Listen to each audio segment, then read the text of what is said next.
G'day, listeners. Welcome to another episode of Intuitions and Orgasms. Jen Hamilton, how are you? I'm amazing, Greg Riley. How are you? I'm really good. I called you during the week and I Yeah, you did. said, get a load of this question, right? So, because what we'll talk about tonight is a situation that happened during the week for me. Um, and it was not surprising at all, not surprising for you. And we'll lean into how it turns into how to spot a narcissist in a relationship, because this is, textbook 101 for, living with a narcissist. So Mhm. basically what happened is I got a text message. Quite often people give out my number just on a referral basis. And he texted me and said, pretty much, do you still do hypnotherapy? And I said, not really.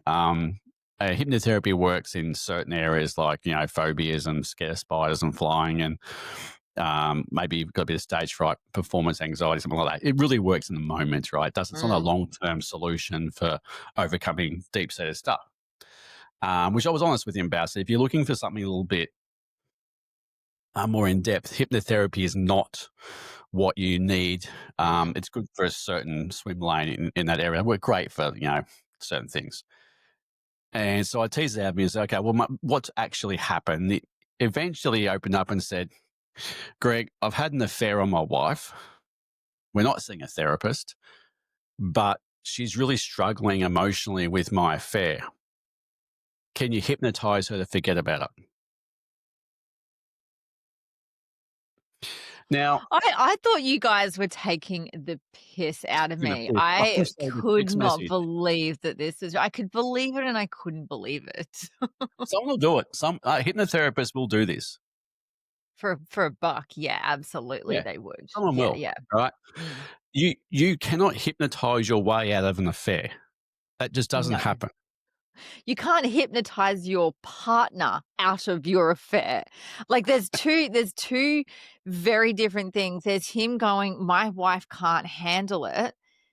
Can you hypnotize her?" And she's over there going, "I can't handle it." Right? There's two people having wildly different experiences in this. He's Mm. got the guilt and he can't handle the repercussions of how she's feeling based on his actions.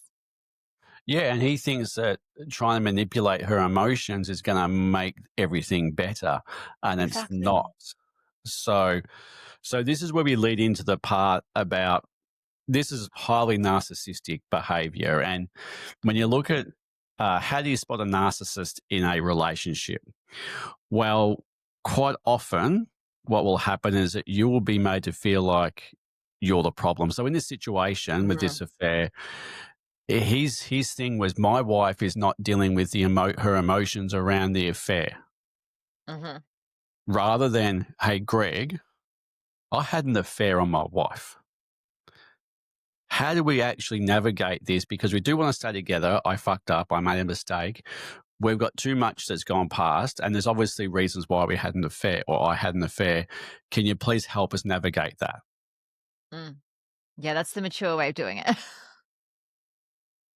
What he's done instead is gone, my wife's emotions are causing me grief. I want to move on. Mhm. I want to go back to being normal. I want to forget Mhm. about it. I want her just to, can you do some magic tricks Yeah, to exactly. It's deal exactly with what her he's emotions? asking for. Can you just be a magic trick? What did you reply to him? I'm so curious.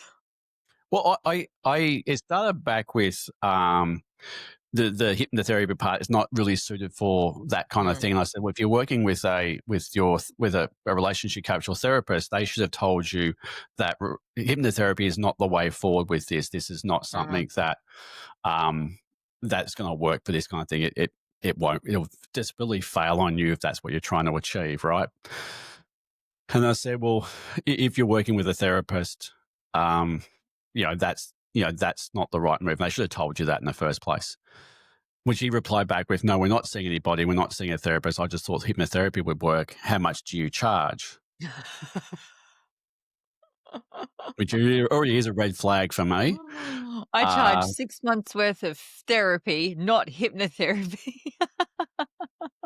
I said it's a certain figure, but from the looks of things, I wouldn't even work with you at that figure. And it was a No. really big number. Like it's Yeah, it's a large It's up number. there. It's It's a up lot. there. I didn't hear back, which I'm not expecting to either, right? Because Really? people You don't say. no. Here's the thing, right? If I had screwed up royally and look, I've done this, right? If my relationship was the most important thing to me in the world, Mhm. money would be a question. I'd find any resource possible to find a solution. I wouldn't ask. The first thing I wouldn't say is how much it's going to cost me. So when someone's saying the words, how much is it going to cost me? What are they really saying? That they're not valuing what the exchange is. They're more worried about the money that they're putting onto it as opposed to what the result's actually gonna be and what they want out of it at the end. It all comes down to and this is the thing for a lot of people. It all comes Yeah. down to how much it's gonna cost me, not what am I gonna get out of it at the end that's actually gonna, make things better. Yeah. Because if I said to you, Jen, hey, let's go and put some money into Bitcoin, what would you say? Mm. I'd be like, "Yeah, let's do that. It's doing pretty well, I think." I don't know much about it, but I'm like, "That sounds pretty good. I'd take a Yeah. risk with that." If I said to you, let's put some money in some crypto, it's going to get you 10% return on investment in the first 12 months, Done. right? Done. Yeah. Done. Why is that? Because there's a guarantee on return. Yeah. And Yeah. this is why people fail at, therapy, is because the Yeah. first thing they think of is like, how much is it going to cost me? Mhm. How long is That this gonna take? Like, there's this belief that, certain modalities or therapy or couples counseling, whatever, is going to fix them as well, that's the magic wand, and it's really interesting because when I started studying hypnotherapy and psychotherapy back in, 2018, I did that. I thought to myself, "I wanna help other people," and when I was doing the training, there was a lot of, like, interaction with other people, like, you had to work on your stuff, but you didn't have to work on your stuff, if you know what I mean. When I got into the NLP side of things and really went deeper in with NLP and masters in that, that was all about self first, and that was the course that I told the facilitator to go fuck himself on the second day, because I had to look at my own shit. He triggered the shit out of me, and I was like, "How yeah. fucking dare you?" And then I was like, "No, wait, you're right. No, no, no, you're good. Yep. No, no, I was wrong." Yeah. So there's this like, I thought, oh, okay, cool. Hypnotherapy is this quick fix for all of this stuff. This is what this can help with. It wasn't till I got into it, I'm like, oh, I get it now. It's not a magic wand. And this is what we talk about, people getting stuck on the subscription model of all of these healing modalities that we see in the personal development space, in the spiritual space, is that people think that it's just a quick fix, but it's not. It is so far from that. It does take work and effort. That's the point. That the payoff is huge, but Mm, people in our position, as soon as you start seeing someone that actually says, "What's this going to cost me?" You know the success rate of that level is not great no. because they're already starting with the mindset it's a cost. So if you're starting with a mindset and energy that you're walking into something where it's going to cost you something, Mhm, you don't put the effort in. You try and take shortcuts. You try and blame other people, and you have to really shift that place. So what Jen and I do first of all was that's the first part of things we do immediately to shift the people straight away. And this is some of the magic we do use. We do use magic, is that we need to start changing the way they think about what we do. Because mm, if it's the Bitcoin thing, you have a different outlook to it. You're seeing mhm, like it's a benefit at the end. You're seeing the investment. You're seeing the return on investment. It's like if you were going to book a holiday to Europe for 5 or 6 weeks, take the family, mhm. right? You're not looking at the cost. Well, maybe you're looking at the cost, but you're more at the experience of the holiday. The Mhm. Amalfi Coast. You're Eating going to gelato. experience. Yeah, You're you're going for not the going to experience. save money. You're going to do all of the things that, Italy has to offer. Correct. Correct. Yeah. So so too many people start with that thing, it's gonna cost me this, and if you're starting at that point in time and you're walking into seeing people like us, then Mhm, you are in the 95% of people where it will fail mhm. because you're coming with the wrong energy, you're coming with the wrong mindset, you're coming with a place that this is gonna cost me something, and then it will cost you your money and your divorce. and then you'll blame everybody else but yourself. But some of the stuff we have to do straight away is to reframe that kind of mindset and kind of go, no, this is just exactly like a holiday. You're investing Yeah. in this for the future. You're Mm. investing in being more attractive. You're investing in having better sex. You're having better Yeah. intimacy. You're not having arguments. You're walking into a house where your kids run up to you at the end of the night when you get home from work and they jump all over you. You're walking a Mhm. place where there's touch and feeling and communication, connection with the person you're going to spend the rest of your life with. Right? Looking at that experience, but nobody does that. People sit there and kind of go, "Well, I want to stop the fights, but I'm not willing to put the money into it." And then they expect Mhm. something to happen where Mm. magically their life is actually. And what it's really showing, which is why we have a certain price point, Jen and I, is to make you bloody uncomfortable. That's the point. That's the point of it, is to make you uncomfortable enough to see the value of changing.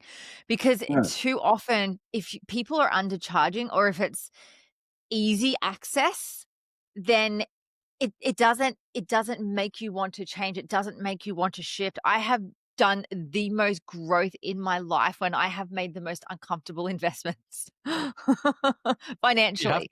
And you they've have to. made me uncomfortable within myself, but it cracks you open in order to grow. Unfortunately, most people don't grow when it's easy. They don't. It's because there's no. If they let's just say it's $100, $150 a session, if they don't Mm, do anything, it's no skin off their nose. Like it's, I've lost exactly. $150.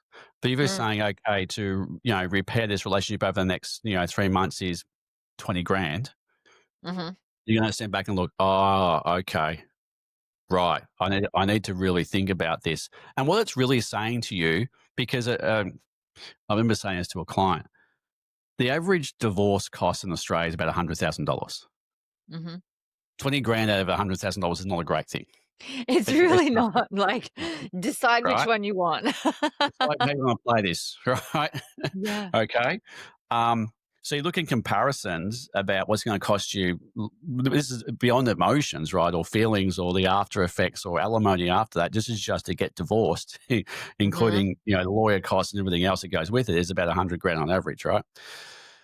Just to say something like 20 grand, it gives people a bit of a, oh, okay, right. But what we're really saying to people, we're calling your bullshit at stage one. Mhm. Because at that point, if you're not willing to invest in that, you're actually not even serious about your relationship. No, exactly, and the thing is, if you're expecting us to wave a magic wand or expecting us to guarantee that's gonna work and you're not prepared to put in the effort of the things that we tell you to do, then Yeah. you're doomed. You're actually Yeah. doomed. Yeah. I did this once with somebody and I said my price in front of a husband and wife. And he came back and wanted to haggle. And I said, Ugh, do you know what you're saying here to your wife right now? I said, yeah. you're done. I said, mate, you are done.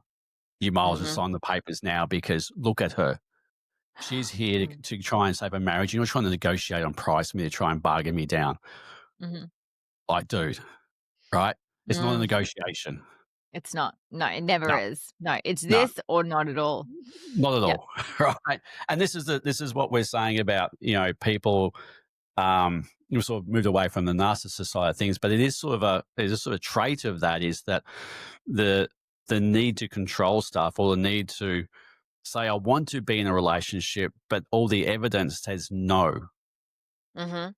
I'll go and invest, 20, 30, 40, 50 grand in crypto on the chance of it actually working, or I'll go and Mhm. drop 30, 40 grand on an overseas European holiday, Mhm. but then I won't drop, equivalent kind of money into the greatest decision you'll ever make in your whole life and the one that gives you true happiness. Exactly, exactly, and the thing is we know that narcissists start with love bombing. They start Yeah. by, "You are their entire world," and it's like, "You're the best thing that's ever," like, they build you up, build you up, build you up, and then it's like, "But don't you love me? Don't Yeah. don't you want this? Like, I've given you everything." Like, it's a really, we know the patterns, and when you're in it, generally, most people can't see the forest for the trees once they're in it, or Mm. they're in so deep in it, or they're just wanting their relationship to work so much that it's like, "Oh, well, I'm pouring everything into this." We've Yeah. got sorry, you go. I was going to say, like the narcissist, one of the traits you're spot on there is that not only will they love bomb you, but what will happen is they'll start to use that love bombing as a manipulation because Mhm. eventually the love bombing can't stay up, right? Because that's not who they truly are, right? Yeah. The love bombing is not who the narcissist really is. That's an Mhm. act to get you in the door, to get you to a point for them to reveal who they truly are, which is an insecure, controlling freak. Mhm. Mhm.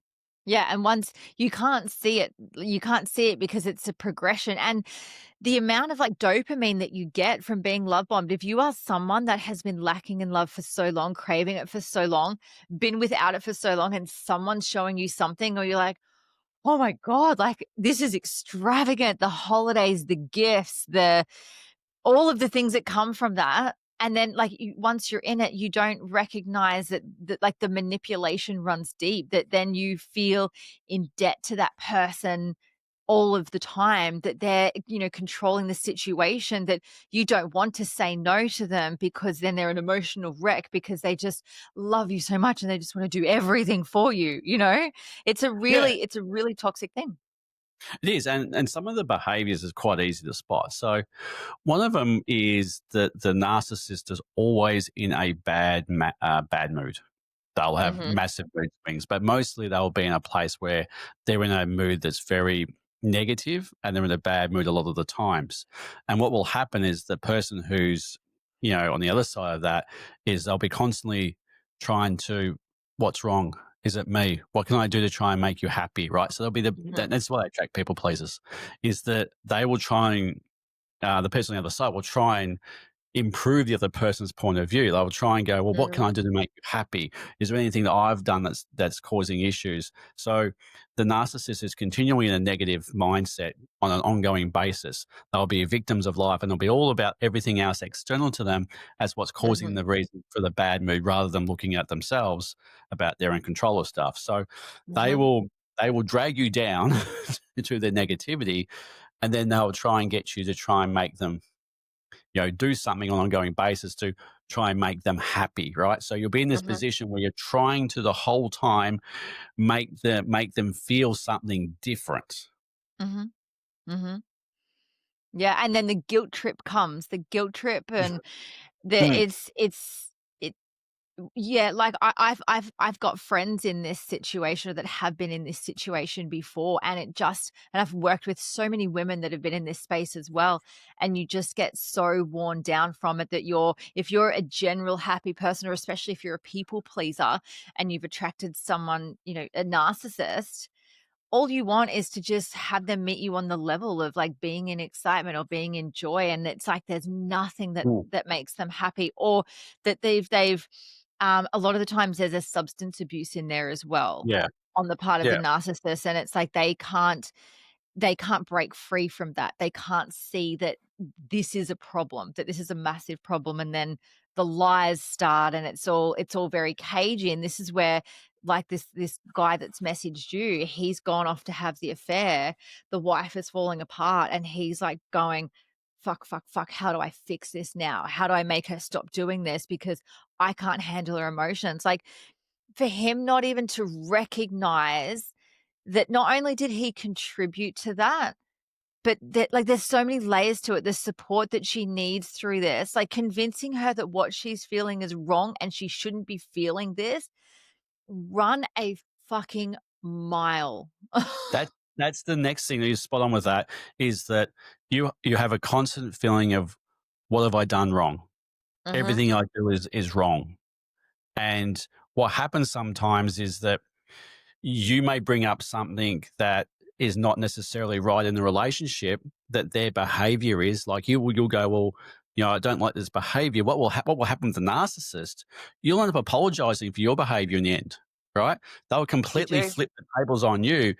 Not only Mhm, are what you're doing wrong, okay, is that they'll flip what they're doing wrong onto you. So not only do you've approached them for their behavior, you end up apologizing for your behavior, for which your had own nothing to behavior. do, which Yep, had nothing to do with yep, at the because they're start, so right? unhappy with you. Yeah, because yeah, Yeah, yep, yeah. So not yep. only there are you what am I doing wrong? And I can't. Well, they're telling you every single day what you're not doing right. So you're getting this Mhm, thing about I'm doing something wrong the whole time, and then you're apologizing half the day about mhm, your own behavior mhm. for no reason.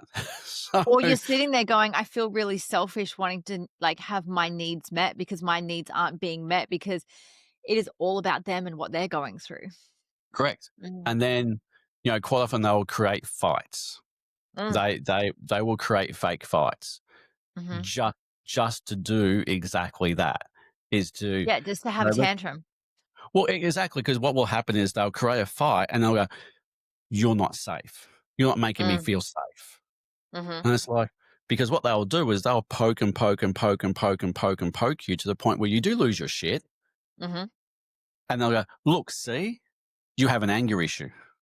Exactly. Yep, yep. And that's what the narcissist does is they will push you to a point where you get to the point where you do blow up and they'll go, "See, Yeah. you're the one with anger issues. I knew you had Mhm, anger issues. Now I don't feel safe and I feel mhm, threatened by you." It's like, mhm, and you're going, "Oh, maybe I've got anger issues, like, maybe there's something actually going on here," because you actually just experience a very normal emotion based on being pushed over to the edge. Yeah. and then you're Mhm. apologizing again. Exactly. Yeah, you're in the wrong again. Exactly. The You're in the wrong narcissist again. is never wrong. The No. narcissist cannot handle being wrong. And if we go, like, if we remove ourselves and we look at NPD, narcissistic personality disorder, and we look at the trauma that that person has likely experienced early on in their life, just because, like, you don't have to come into it with compassion and feel sorry for them and, like, let them get away from it. But if you look at it from the perspective of how poorly they were treated, to not know love or had to fight for love from their caregiver from a very young age, I Mm. guarantee you there is mummy and daddy issues in there somewhere in the line or some sort of trauma and abuse in there.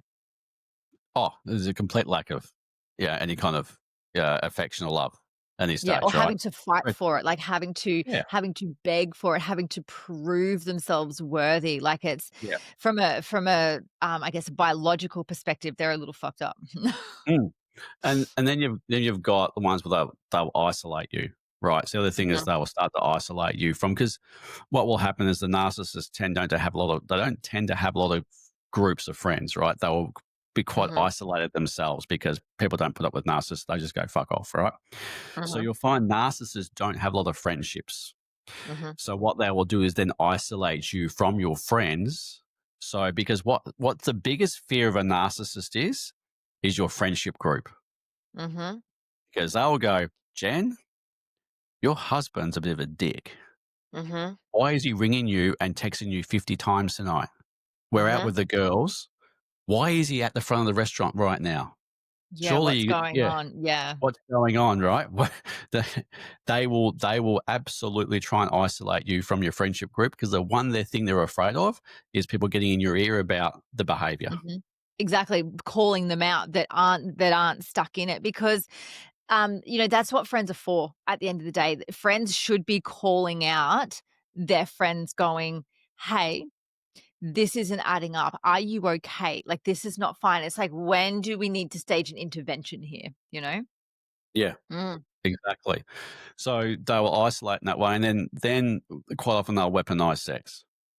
Mhm. We've touched on this one so many times, haven't we? The weaponization of intercourse. Yeah, yeah, because that's Yeah. the part that can truly manipulate in that space. Like, you've got the Mhm, physical, emotional, part, but to weaponize sex to withhold it, mhm, or to compare you to somebody else, or to say you're not as good as my ex-wife, or you're not as good as my ex-boyfriend, or mhm. especially in a female perspective, who's because there are female narcissists out there, people, don't worry. Um, Absolutely, there are. Yeah. Females will withhold sex Mhm, quite a lot. They'll just go, mhm. I know No. you've got balls the size of elephants. Yeah. You know, and You and can't have no, it. you Yeah, can't have any of this, right? yeah, yeah, And that's that does happen, right? So yeah. you've got the other part that they will weaponize physical intimacy. Doesn't have to be Mhm, sex, like touching and basic stuff like that. mhm, Um, but then they will transactionize it. So it'll be like, well, if you do these things, I might have sex with you. Then they'll keep Mhm. changing the game. They'll You say, well, owe you're not me. doing enough of Yeah. this, you're not doing enough of this, you're Mhm. not doing that. And then all of a sudden you start doing all these things to try and get intimacy, but the goalposts keep changing on an ongoing basis. They'll find out one little Mhm. issue, one little error like that talked before. They'll create one fight, Mhm. which will go, you've got anger issues, everything's back to square one, right? And you're Mhm. getting breadcrumbed again, trying to get on this train about, well, I'm trying to get this intimacy, and here's a list of things you need to do to try and get to that place, which you'll never get to because they don't want to. They Mhm. want to weaponize the whole thing. They don't see themselves as the issue. This is the problem. This is the whole thing. There is not many people around that say, I am a narcissist or I've been a narcissist and I've really worked on my stuff. Like it is just one of those things that they can't see themselves. They cannot see the fact that they are intentionally manipulating someone and, continually hurting them by their actions. It's like dealing with a brick wall. They just cannot see that they are the problem. No, and you got the other side of things where the word narcissism has been thrown around like hot Yeah. soup, right? That Someone's mean to you, someone says something, everyone's someone a calls you narcissist, out on your stuff. Oh, you're a narcissist. right? Yeah. No, narcissists have a series of behaviors that are very, very, easy to spot. But we throw out Mhm. the fact as, oh, my husband was a narcissist. No, maybe he was just an asshole. Yeah, Or, yeah, my people wife can be was assholes without being narcissists. right? Narcissists are psychotic manipulators, right? Yeah. It's we're very quick these days to label someone's behavior as Mm. narcissistic because it's all about, oh, it's all about me kind of stuff. But no, Mhm. narcissistic's about covert. Well, not so much covert. It's actually probably not. It's manipulation Mm. in your face, It's right? pathological. Yeah, exactly. Pathological Yeah, manipulation, right? yeah. That's a certain portion of the population. It's not every Mhm. single relationship. So when you're throwing things out like, my ex-boyfriend was a narcissist because he treated me like shit, it's like, well, maybe he was just a dick. Yeah, and maybe you're a bitch as well, Yeah. like Maybe you're weaponizing sex. Um, Exactly, exactly. yeah. So you got the other thing is that on the side of things, okay, well, no, there are traits for a narcissist, but Mm, just because somebody, does behave badly doesn't mean they're a narcissist these days. And sometimes we're very quick to label that stuff. But mhm. back to the guy, that there is a person, that relationship's dead. 100%, it's done. That's It gone. is done. It's done. All right. Mm, That lady should get up and walk out and go.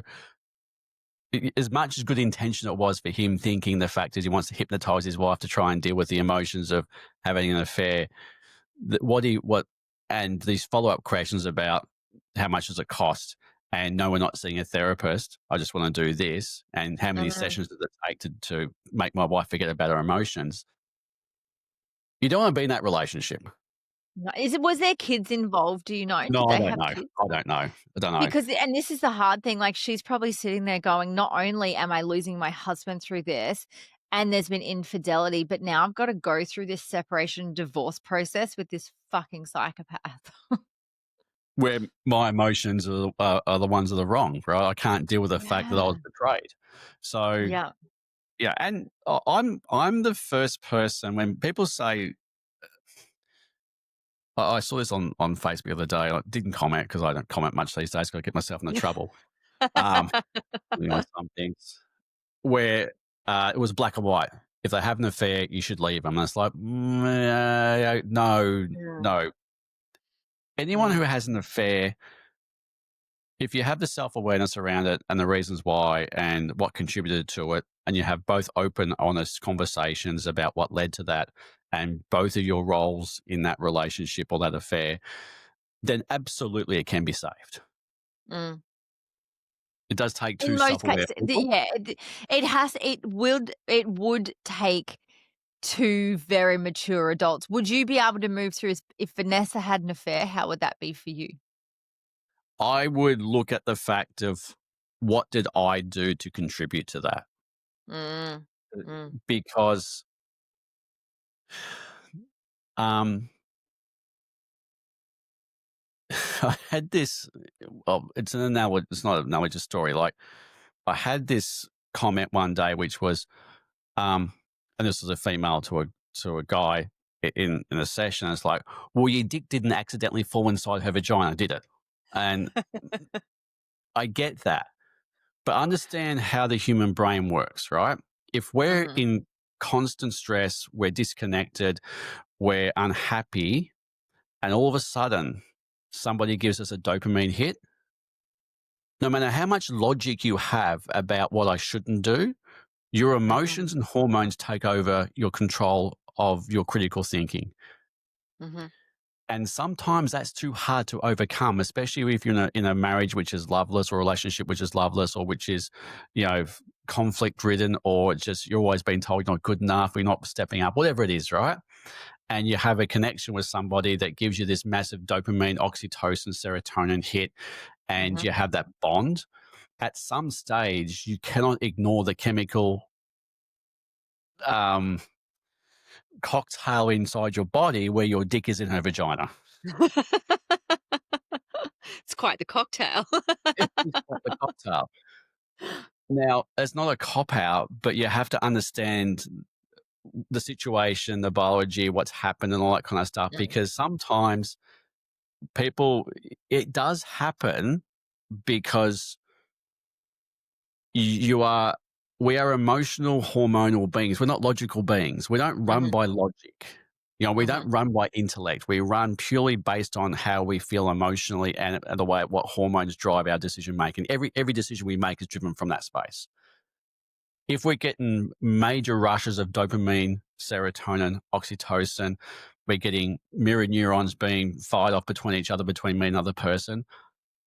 Logically in that space, I'm a passenger. Now, this is not a cop Mhm. out, but you have to understand that at that stage, we are on a one-way train to dick and vagina. Mhm. Mhm. I mean, look, we talked about this on the Coldplay concert episode a few ago. You know how like the logistics of all of this, and like I think for me in my relationship with Cass, like there would absolutely be a level of forgiveness so that I could move on from it. Would I want to stay participating in the relationship? Probably not. Yeah, Like, probably like, there would be work to do for both of us. I'd be probably really pissed. I'd be like, "Why did you drag me into having to do the work on myself?" and stick I'm with like, "Things somebody are else. good," you Yeah, know? Like, yeah, I completely understand that, and I think these conversations need to be had in relationships as well. You know, like if because Cass felt the need to go and, be with somebody else behind my back, then, good luck to them is what I would mm, say. All yeah, the very best. I only go and live my life, and you can keep an eye out for the next billboard I'm on to remind you of what you had. correct. What you said on. Because everyone is individual and everyone will have a different perspective on it, right? Mm, Which is why having this one blanket statement that if they have an affair, it's off across the board. And mm, and some people we can go to, guys, no point even trying to do this, right? You're trying to save face for whatever reason, but no, you guys are, broken beyond. It's not gonna. You're never gonna get anything back. It's gonna be something hanging over mhm, the YouTube for the rest of your lives. Or you get a couple who go, we understand why it happened. There was circumstances on both our situation. We pushed each other away. mm, We both contributed to this. We're both at fault for this. At some stage, it's only going to be me or her having the affair, but we're both.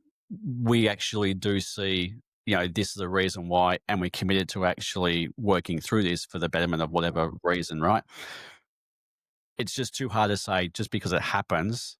Then because we have our, and this is one of the things why someone like Jen is so good. You can't put your own morals on somebody else. mm-mm. No, that's exactly true. Yeah.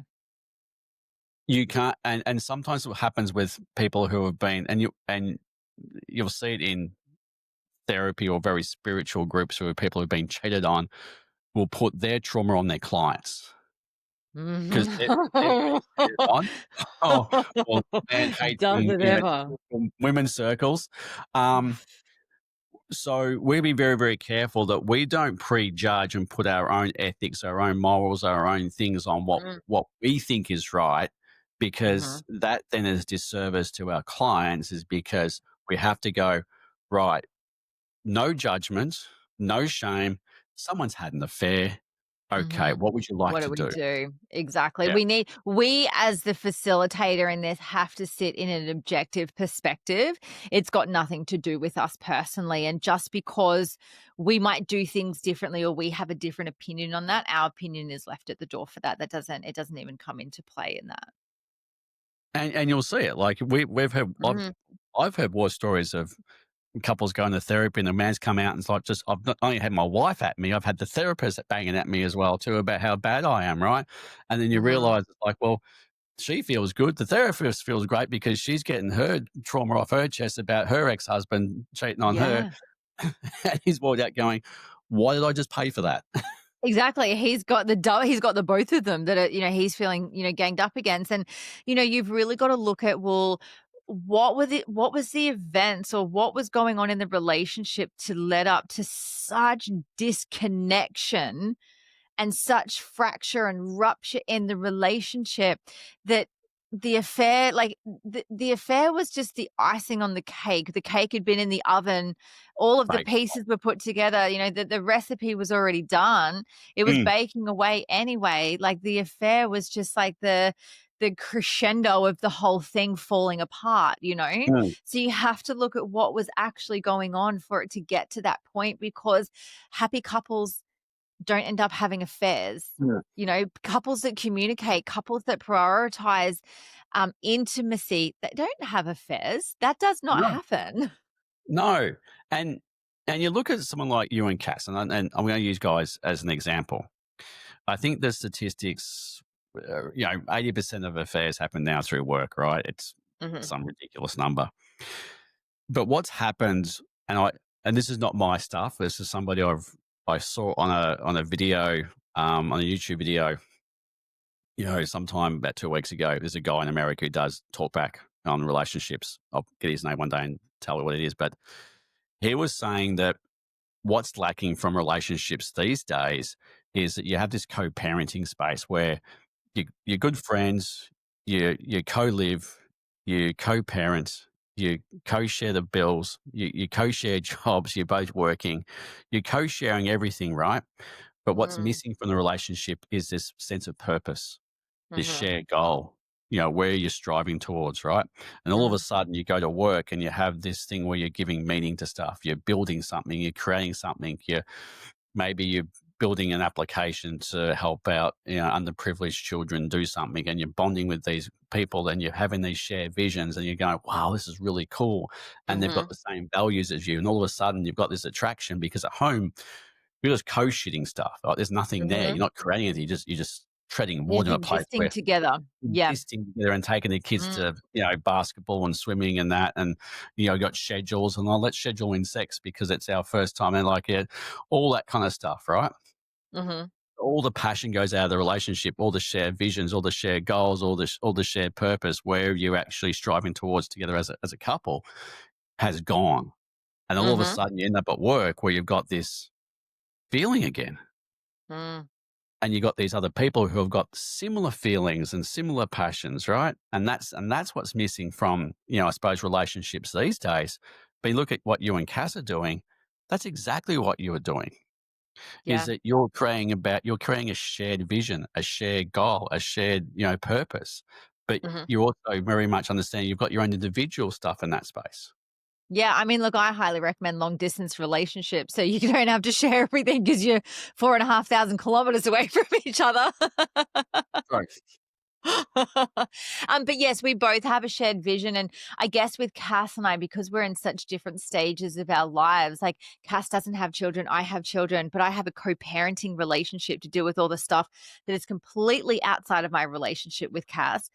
At this stage, we're in our own individual homes. We have our own individual bills, like we don't coexist. There will be a day, hopefully that we get to coexist together. But the ultimate goal is that we're working on a vision of what we can bring forward together to our clients and to bring into the space of our tantra trainings and workshops, and seeing clients, because that's what we are so passionate, and that's what we connected on initially. We weren't in a stage of our lives where we're like, hey, you want to procreate? That's not a thing for us. We didn't size each other up based on going, oh, okay, are you going to be a good father? Are you going to be a good mother?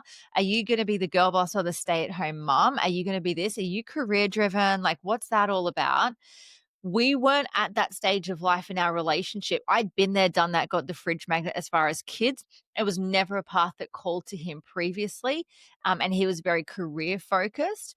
And so we've gelled really, really well. We've been able to come together with this beautiful vision that we hold together because we don't have the general day to day stuff going, we're supposed to start a family anytime. Like, what is the process to do that?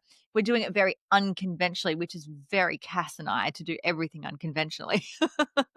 That's the fun in it, right? Because you're bringing that sense of fun to a relationship, but you understand you've got to have that sense of meaning to about what you're bringing to the table. Because if you get to that operational side, then it's basically operational parenting.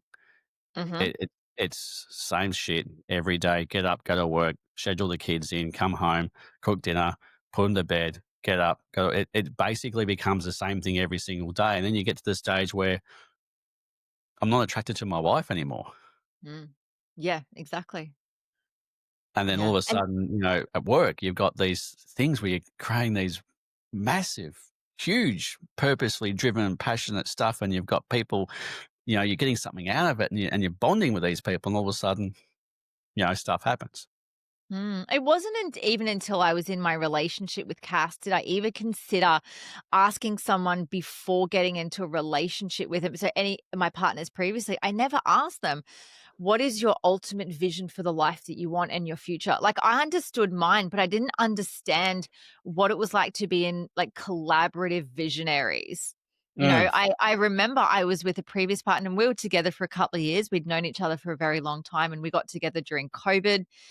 And I remember sort of like when we were sort of, heading towards wrapping things up because we realized that we weren't on the same page. I remember saying to him, like, what difference do you want to make in this world? Like, aren't you driven to? Like, and he was like, Nah. no, he didn't have it. And I was like, that's what's missing here. That's why we're like so out of touch and so disconnected because I'm someone that's like, so motivated to help people, so inspired to make a difference in this world.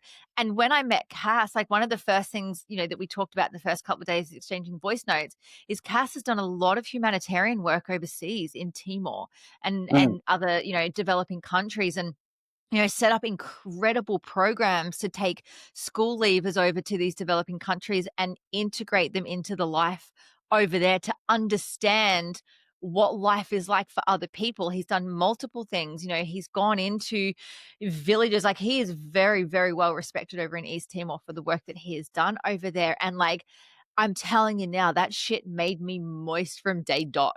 I was like, who is this man? Like, on top of everything else, I'm like, wow, you genuinely care. And so when he started telling me about this, I'm like, tell me more about this. And I remember, I think it was the last time maybe he was in Brisbane, I said to him, I said, can you tell the kids these stories so Mm. that they can hear and understand? So, from their young ages of like 9 and 10, we can start integrating the idea of being of service to other people. It's made such a difference because I'm like, you are the type of person that gets it. And the fact that we're both in the space of tantra is that we both prioritize intimacy. We both prioritize connection and communication. So where we've landed at, I guess, the maturity stages of our lives, I'm in, my heading towards my late 30s next week. And, Cass is in his early 50s, right? I'm milking the like my late 30s, by the way. I'm 39 next week. And I'm like, not late 30s yet. No, that's 39 and a half. You don't get any So smarter or wise, I can tell you that now. but we're just like, we're at this point in our lives where we're not considering like, bringing children into the world and doing things. We have done so much at those early stages of life, and it's like, okay, we get to connect on this whole new level. And I think that sets us apart from some relationships that have been together for Mm. 10 or 20 years going, oh fuck, we've done all this stuff. And Jen's sitting there, oh, she's in a fairly new relationship and they've got all this great stuff. It's different, but that's also the journey of life. That's that's it, where it's taken us to find each other to then do this work together, because all Cass and I do is amplify each other's purpose and passion. You know, we're not collaborating to just be in each other's pockets all the time. It's like, how can I support you? How can I help you expand in that? Like I've said to him so many times, I'm like, when are you going to organize another program in East Timor? Like, what does that look like for you? You know, and Mm. he's like, I'm going to come and support you and help you out with the trainings that you've got coming up for Tantra. And we're both on that same page of wanting to make a difference. I think that's really what sets us apart. Yeah, and like we've said previously, like if you go with your work, people go and study courses for their work. They'll go and study MBAs, a whole lot of different things like, Tantra, NLP, hypnotherapy. They'll do all these kind of courses, Mm, thousands, some hundreds of thousands of dollars into learning techniques and systems to help them with their career. Because what happens is that they see that as an investment to then get a better job, a better income, and it gives them a better lifestyle, right? So again, that's that mhm, mindset. I'll go and learn these things because it gives me a skill set to then get money, and then I can live a mm, life. Very, very few people actually invest in learning about human connection or human communication, and then wonder why their exactly. relationships go belly up. It's like, well, I understand why my relationships keep failing. It's like it's very easy to pick. Yeah. Yeah, come and see you or I, and it's like, well, we'll call it out straight away, actually. Yeah, and the first thing I say to people is like, and this is very, very simple. It's like, well, because most of my clients are, fintechs, right? So it's my background. Worked in banking, and I love this part is because every single person I come across in corporate, they try and use cognitive thinking, intellect, knowledge, information, everything prefrontal cortex. And they are smashing it at work. These Mhm, people are hugely successful. They are smart beyond words. They are highly intellectual people. mhm, But when I explain to them about how humans work, about most of our decision making is made in the limbic system, which is where emotions, feelings, and hormones are created. And if you're not talking to that part of the brain, your moles not talk at all. They kind of go, like, how did we "Huh?" not know that? It's like, yeah, you're talking to the prefrontal cortex. That does this shit, Mm, right? Great mhm, for your work. Keep using that mhm. shit for your work. If you want to connect to another person, another human being, you need to go beyond that or bypass that prefrontal cortex because that's the part that you get, and that's the logic. You buy with emotion, decide with logic, or Yeah, whatever it is, right? um, justify by logic. Yeah. So buy with yeah, emotion, justify with logic. You need to bypass the prefrontal cortex, get to the limbic system, which is the mammalian brain, get in there and talk to that part of the brain that actually drives those those mhm, connections. And they're going, oh, but how do I do that? And it's like, no, no, you're asking the wrong question again. It's like, how do you do it? Because that's intellect again. Where's the yeah, process? Where's the 7 steps? Where's the 12 steps? What do I do? Do you have a mhm. cheat sheet for this shit? It's like, no, you can only get there by experience and getting into your heart, get out of your head. And And they're still like, "Uh?" how do I do that? Is there a Right? process for that part? You Yeah. gotta tell me the process, right? And just watching them, squirm inside their body about because their intellect gets it. It's like, oh, because I show them Mm, intellectually about here's a picture of the brain, this is what you do, here's the stats, this is what you do, and they're getting it intellectually, and they're going, yeah, oh, I'm fucked now, aren't I? It's like, yeah, you've been using the wrong tool the whole time. yeah. Great in that area, horrible for humans. And we're not saying that part's bad. You still need the intellect, right? Because that does help at the Mhm. end. And this is great because once they understand it, they kind of just go, oh, and it's like, I don't have to do anything. It's like, no, you just got to, tap into here, You right? gotta That's just feel. it's offline. You can't have a relationship and this is where I kind of, there's a lot of stuff out there that which are catch cries, right? Because you have a lot of, let's say, guys out there who teach manipulation techniques. Mhm. Get dates or get women to get laid, right? That's a whole other topic we'll talk about another day because if you're manipulating women psychologically to get laid, you're a dick, right? Yeah, yeah, you are. If Yeah. you're using those pickup artists, right, to manipulate covertly people to sleep with them, Mhm. you're just a bigger dick than they are, right? Right? It does happen. So, yeah. Um, but what was I talking about? Manipulation. Manip- on tangent on those people, right? Logic brain, feeling in the heart. Oh, yeah, yeah. So what we're trying to do is to get you into that space because a lot of these people are trying to use their intellect and their head to Mhm, try and, make a connection with other people. And what we're mhm, trying to do is go, no, no, you can't get there through the intellect. You got to get there through your heart space, and that's mhm, a place where there's no process. It mhm. is literally dropping into your heart and feeling emotion and feeling connection. So what I tend to do, I'll blindfold people. I'll actually put a blindfold on them and say, right, you need to try and feel into what your partner's feeling, and Wow. it's like it freaks them out because they're Yeah. using tools that they were normally trying to analyze or, well, my partner's having this kind of feeling. Now I'm trying to intellectually, go there and analyze why she's having it. But in the end, they're missing the whole part that the connection between two human beings is a heart to heart connection, not a head to head intellect Mhm, connection, right? Oh, that's right. mm.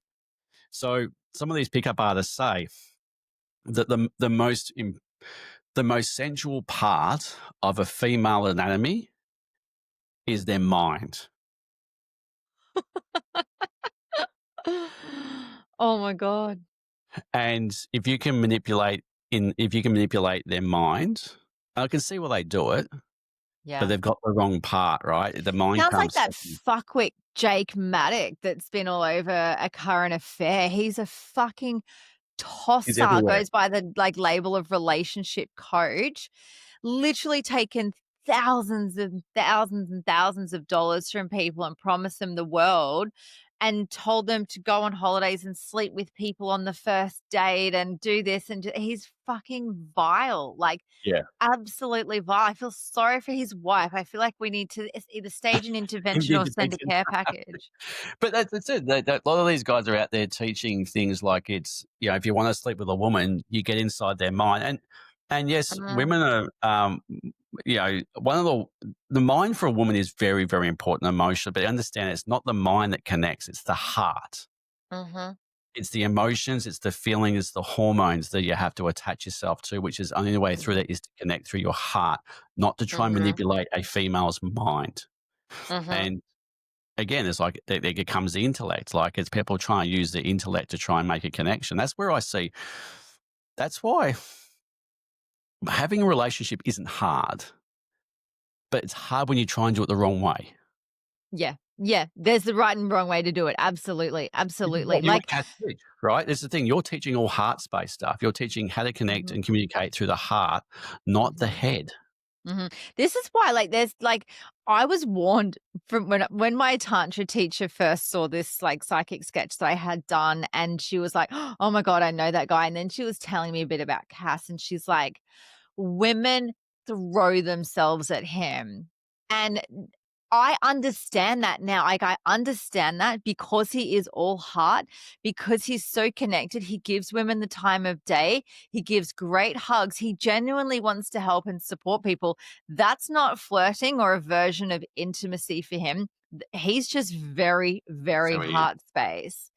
And Yeah. it's funny because there's a lot of men that he's connected with who are also very heart space and they have like big, deep and meaningful conversations. And they're like heart bros. We'll call them the heart bros, right? And you don't see it often, and he finds it really challenging to stay connected with people that are just so constantly logical, especially men. And he's like, I've always just been drawn to hanging out with women because they're emotional, because they get it. I find it Mm. really hard to connect with men, but I understand like what women see in him, especially in the tantra space. They're just like, oh my God, like a guy that feels his emotions and can talk about it, can articulate this. What is this? And I have like I've heard all the What is stories who that knows? Cass has shared. Yeah, it's like he's this like unicorn man, Right. Can we which is find which is hilarious. you'll have females taking blood from his veins soon and try and put him into some kind of clone. So Yeah, pretty much, pretty much. You know, he's got the logic there when he needs it to. And like I feel, you know, as his partner, I feel very blessed to be alongside him in Mm. this, you know, that he is someone that, you know, is so appealing to so many people for who he is, and that we have found, you know, that common denominator, that common frequency that we're on together. You know, and the fact that he can teach men this is fucking incredible. So we started off with talking about the strange client. We talked Narcissist, about yeah. we talked about hypnotizing emotions. We talked about narcissism, and we've come out at the end talking about what really matters. And it's, you know, the pitfalls that most people are trying to do is they're trying to communicate in relationships through intellect, because that's how we've been Mhm, taught all the way through life. You know, you go to school, it's mhm, all intellect based. Go to university, it's all intellect based. You go to work, it's all intellect based. And you try and use those tool sets at home, and it fails dismally, right? And then, you know, come mhm, full circle where, again, you and Cass are showing the world about what true, you know, connection means in a, you know, I always call it a heart head coherence mm, mm. myself, Yeah, because you I love can't have that. all art. You do need to have intellect in there You've as gotta well. have the intellect there as well. Yeah, you'll just go stir crazy otherwise. Yeah, your heart, like those, you know, feminine circles that they have. Um, anyway, Jen, how can they find us? Oh, always on Instagram. We just look up Intuition and Orgasms podcast. We're on there. Leave us a rating and review. We love that. Any messages that you have, send them through. We're always here and we're always open. Or juicy topics? Oh yeah, juicy. Yeah, anything you want to hear. Any places that ever had any weird things that have come through on text messages, or like anything that someone's asked you to do, like hypnotize their wife to forget about your affairs. We want to hear about it. We Weirdo want to stuff. connect with that. As always, see you later, Jen. See you, Greg.